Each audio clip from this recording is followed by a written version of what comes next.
হযরত সুলাইমান আলাইহিস সালামের হিকমতপূর্ণ বিচার। আল্লাহর রাসূল সাল্লাল্লাহু আলাইহি ওয়াসাল্লাম বলেছেন, একদিন ২ জন মহিলা তাদের সাথে ২ টি সন্তানকে নিয়ে ছাগল চরাতে বের হলো। হঠাৎ একটি বাঘ এসে তাদের একজনকে ছেলেকে নিয়ে গেল। সঙ্গের একজন মহিলা বলল, তোমার ছেলেটিকে বাঘে নিয়ে গেছে। অন্য মহিলাটি বলল, না, বরং বাঘে তোমার ছেলেটি নিয়ে গেছে। অতঃপর তারা উভয়ে এই বিষয়ে দাউদ আলাইহিস সালামের নিকট সমাধানের জন্য বিচারপ্রার্থী হল। সেখানে ২ মা এসে কাঁদতে কাঁদতে সব বললেন। তখন দাউদ আলাইহিস সালাম দুজনের কথা শুনে ছেলেটির বিষয়ে বয়স্কা মহিলাটির পক্ষে রায় দিলেন।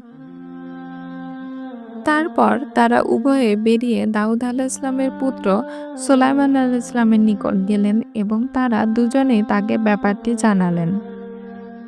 সুলাইমান আলাইহিস সালাম দয়ার চেয়ে বিচারের কৌশল নিয়ে ভাবলেন।